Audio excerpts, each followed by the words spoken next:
So I just want to pass on some FBI firearms tips to get you started in case you're going to go there, or it actually works for any kinds of firearms. So the first thing is this little hand strengthener, and you can get it on Amazon for like $9. There's a lot of different ones that are there, but I recommend the one that has the separate fingers.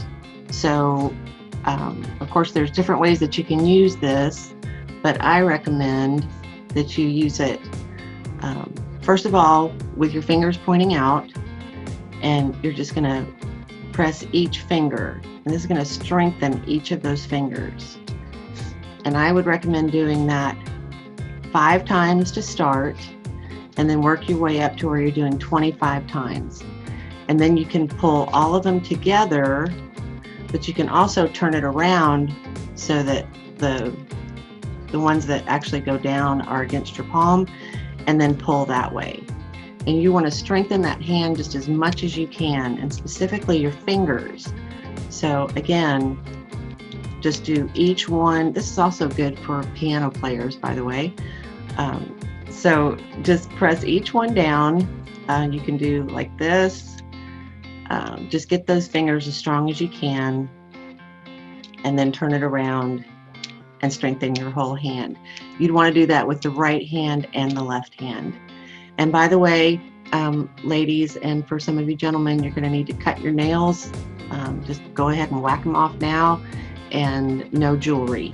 So that's the first thing, is to strengthen your hand. You're actually going to be using the pad of your finger right here. A lot of people will start shooting and they immediately put that trigger right in that crease of your finger. That's not what you want to do, because you're going to be pulling the trigger over. It'll take off your aim. So you're going for that little pad right there on your finger. And one thing a lot of people will do is they'll curl that finger around. You see how it's just curling? That's going to throw your shot way off. So what you want to do is start working your finger to get it as straight as you can. So when that trigger is pulled, you're actually pulling back. So you see the difference of curling around versus pulling straight back, straight back. And a really good exercise for this is to use a rubber band and let that rubber band be the trigger. And if you'd like to, you can always put a mark on your finger so that you can aim for that mark each time. Put that rubber band on there and pull it back as straight as possible. That's not going to be easy. It's very uncomfortable when you first start, but with practice, you'll get to where that's just muscle memory. And that's what you want, is for it to be straight back. It's a slow, straight pull when you actually pull your trigger. Do not curl it around. So put that rubber band there and just practice. It's going to take a lot of practice. The rubber band will help you, and then you can just start doing it on your own. So you see the difference, straight back versus curling around. Now, I never did learn how to do this with my left hand, and you'll do some shooting at the FBI Academy with your left hand, but not a lot. So I just practice with my right hand.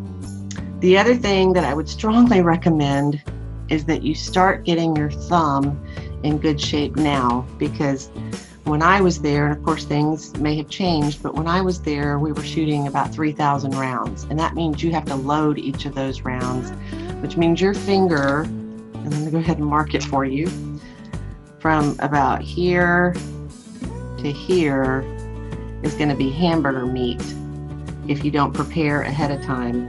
And you'll notice a lot of people will have band-aids on their fingers because you just get to raw meat where you're trying to load and load and load, and it's very painful. So what I recommend is that you get a file and you just start filing your thumb as much as you can. Do it when you're watching TV or anytime, but file your thumb and try to get it to where you have a callus on that thumb. This is another tool you can use. It's for feet. but it's really rough. And that's what you want to do, is just keep filing on that thumb. And see, there's already stuff that's coming off on my thumb. You want to file it and get as big of a callus as you can on that, so that you're not working with hamburger meat when you're actually there. And this is just a bonus tip. If you don't know if your right eye is dominant or your left, just put your thumb up in front of an object with your eyes open, and then close one eye and the object will stay still, and then close the other eye and it'll jump. So that's how you know if you're right eye dominant or left eye dominant. So I hope these little tips help you, and we'll see you next time.